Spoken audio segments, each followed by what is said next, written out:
வணக்கம். நம்ம இன்றைக்கி இந்த வீடியோவில் என்ன பார்க்க போகிறோன்னா, இப்போ நம்ம மோட்டர்லேயோ இல்லை இந்த மாதிரி ஃபில்டர்ஸ்லாம் வந்து சம்டைம் நம்ம எடுத்து வேலை செய்யும்போது திடீர்னு இந்த எல்போ வந்து உடஞ்சிரும்.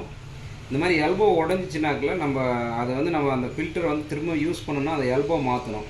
அந்த எல்போ மாற்றினாக்கில் சில டைமில் வந்து ஒரு சில எல்போ வந்து ஈஸியாக மாற்றிடலாம், ஒரு சில எல்போ ஈஸியாக கழட்ட முடியாது. அந்த மாதிரி இருக்கிறது வந்து எப்படி நம்ம அதை கழட்டி யூஸ் பண்ணுறது அப்படின்றத பற்றி தான் நம்ம இந்த வீடியோவில் பார்க்க போகிறோம். அதுக்கு முன்னாடி நம்ம சேனலுக்கு நீங்கள் இப்போ தான் புதுசாக வந்திருக்கீங்கன்னா மறக்காமல் நம்ம சேனலை வந்து சப்ஸ்கிரைப் பண்ணுங்கள், லைக் பண்ணுங்கள், ஷேர் பண்ணுங்கள். பம்பில் இந்த மாதிரி எல்போ இருக்குது. இது பம்ப் எல்போ ரெண்டு டைப்பில் இருக்கும். இந்த மாதிரி புஷ்பிட் எல்போவும் இருக்கும். இந்த மாதிரி எல்போ போயிடுச்சுன்னா நம்ம இந்த மாதிரி டைமில் ஸ்டெம் டைப்பில் இருந்ததுன்னா இந்த மாதிரி இருக்கிறதுலாம் உடஞ்சிடுச்சுனாக்கெலாம் நம்ம அது வந்து அந்த பம்பு யூஸ் பண்ண முடியாது, ஹெட் அது மாற்றிட்டு தான் யூஸ் பண்ண முடியும். இப்போ இந்த மாதிரி த்ரெட் டைப்பில் வருது இல்லைங்களா, அந்த மாதிரி த்ரெட் டைப்பில் வந்து உடஞ்சிடுச்சுன்னா நம்ம அந்த த்ரெட்டை வந்து ரிமூவ் பண்ணி அந்த உடஞ்ச பீஸை எடுத்துகிட்டு அதுக்கப்புறம் வந்து பார்த்திங்கனாக்கா நம்ம வேறு எல்போ போட்டு யூஸ் பண்ணிக்கலாம். இப்போ பார்த்திங்கன்னா இந்த பம்பில் இந்த எல்போ உடஞ்சிருக்கு. இந்த பம்பில் உடஞ்சிருக்கு எல்போவே நம்ம ஏதாவது வந்து இந்த ஹோல்ஸ்குள்ளே நம்ம டைட்டாக போகிற மாதிரி ஏதாவது ஒரு இது யூஸ் பண்ணி அதை ரிமூவ் பண்ணி எடுக்கணும். இப்போ வந்து பார்த்திங்கனாக்கா இப்போ இந்த இதில் வந்து நான் சிசர் வச்சு இந்த மாதிரி சுற்றி எடுக்கிறேன். இந்த மாதிரி சுற்றி எடுக்கும்போது மெதுவாக வந்துடும். அது இந்த உடஞ்ச பீஸ் வந்தால் மட்டும்தான் நம்ம இது பண்ண முடியாது. ஏன்னா சில டைமில் வந்து நம்ம சர்வீஸ் பண்ணிகிட்டு இருக்கும்போது திடீர்னு தவறி விழுந்துச்சுன்னா கூட அந்த எல்போ டக்குன்னு கட் ஆகிடும். அந்த மாதிரி இருக்கிறது வந்து இப்போ நம்ம திரும்ப எல்போ மாற்றினா மட்டும்தான் யூஸ் பண்ண முடியும்.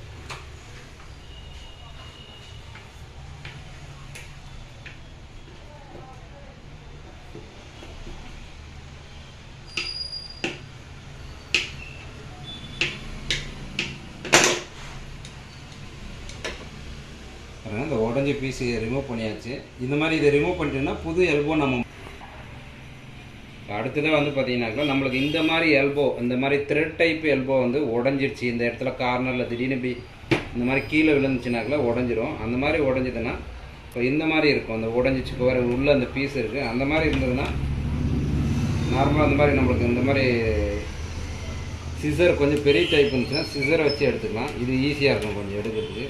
பம்பில் வந்து பார்த்திங்கன்னா கொஞ்சம் டைட்டாக இருக்கும், ஏன்னா அது கொஞ்சம் பெரிய எல்போன்றதுனால செட் ஆகாது. சிசரில் வந்து இந்த சின்ன எல்போ இருக்குங்களா, நார்மலாக நம்ம ஃபில்டர் எல்போ வருது, ஈஸியாக எடுத்துக்கலாம். இந்த மாதிரி கழட்டி எடுக்கிறது இது வந்து ஈஸியான மெத்தடு.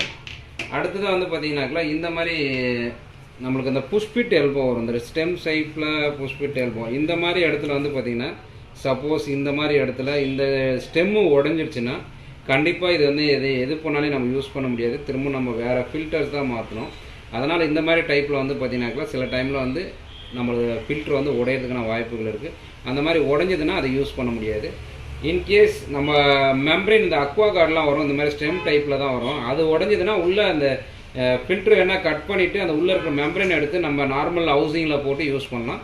பட் இந்த மாதிரி normal carbon filter, sediment filter இந்த மாதிரி இருக்கிறது உடஞ்சிருச்சுன்னா நம்ம யூஸ் பண்ணுறது கொஞ்சம் கஷ்டம்.